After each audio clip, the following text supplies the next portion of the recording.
कुछ लोग ऐसी मान्यता मानने हुए है कि जो धर्म से चलता है उसको दुख मिलते हैं, जो पाप से चलता है उन्नति को प्राप्त होता है।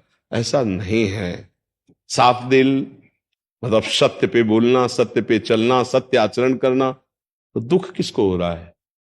किस बात का दुख हो रहा है? आप बोलिए हम, क्या दुख हो रहा है? सत्य पे चलने वाला दुख से संबंध रखता है, ना सुख से संबंध रखता है। वो तो सत्य से संबंध रखता है, और सत्य तो आनंदमय है, दुख सुख से परे है आनंद। भगवान का क्या नाम है? सच्चिदानंद।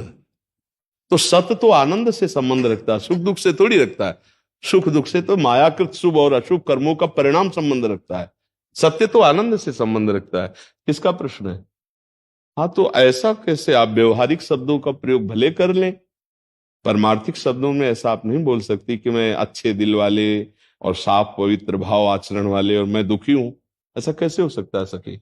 ये कह रहे हैं कि झूठ और जो चालाकी करता है वो तो अपना बात रख के कहीं आगे चले जाता है, इनका भाव शायद ऐसा है। और हम सत्य के मार्ग पे चल रहे हैं, अपनी बात सत्य से प्रकट करते हैं। आगे कहाँ जाता है?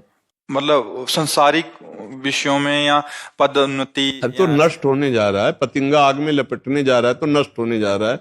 तुम सत्य में खड़ी हो, आनंद में हो, तुम्हें दुख किस बात का है? कोई असत्य बोल रहा है तो नहीं, असत्य संपातक पुंजा, कोई चालबाजी कर रहा है, गंदी आदत कर रहा है, आपको लग रहा है उन्नति को जा रहा है। हमने कई बार कहा है, किसी दंडनीय अपराध करने वाले अपराधी को चार लोग गोदी में लेके ऊपर चढ़ा रहे हैं, तो ये उसका सम्मान नहीं है, ये ऊपर से पटकने जा रहे हैं उसको। समझ रहे ना?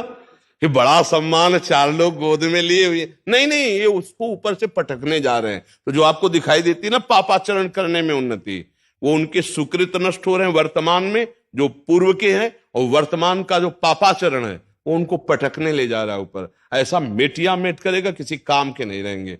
असत्य आचरण और पापाचरण करने वाले कभी ना इस लोक में सुखी पाए गए, न परलोक में सुखी पाए गए। ये मर्जी ऐसा होता है कि मर्जी जैसे कोई किसी भी नौकरी में वो रिश्वत लेके पैसा लिया, गाड़ी आ गई, बहुत बड़ा दिख रहा है, ये एक सत्य मार्ग इसके बाद हाईवे पे एक्सीडेंट हुआ, पूरे परिवार सहित उसी में जल गए, ये नहीं मानते हो? चकनाचूर हो गए, ये नहीं मानते हो? हम कह क्या रहे हैं, हमारी बात को समझो। चार आदमी उसको गोदी में लेके ऊपर 8 खंड में जा रहे, तो उन्नति नहीं है, ये ऊपर से पटका जाएगा, कोई नस नाड़ी शुद्ध नहीं रहेगी। तुम अधर्माचरण को उन्नति मानोगे, पापाचरण को कभी उन्नति मानोगे? कभी नहीं। ये खूब अनुभव की बातें हैं, बड़े बड़ों को देखे हुए है। पर महाराज ये दिखता नहीं है, वो तो उन्नति दिखती है, वो नहीं, लौकिक दृष्टि नहीं, परमार्थिक दृष्टि हो तो समझ में ऐसे उन्नति। हमें लगता है सखी, धर्म पे चलने वाला और सत्य पे चलने वाला दुखी कैसे हो सकता है? ये तो हमें समझ में नहीं आता है।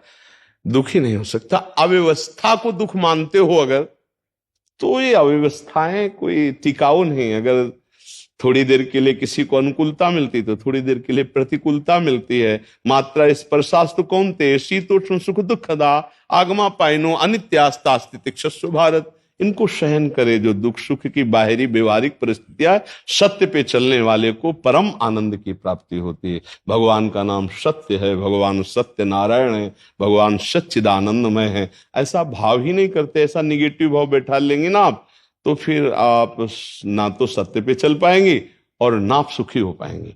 महाराज जी, वो थोड़ी देर के लिए ही बस होता है। तो ये सत्संग किस लिए होता है? बड़े बड़े संत महात्मा जो अपना समय देते हैं आपको, वो किस लिए देते हैं? इसी को सुलझाने के लिए देते हैं। यदि ऐसी समय कोई परिस्थिति अंदर आपको फांस रही, तो आप ऐसे सत्संग रखिए कि वो चला लिया।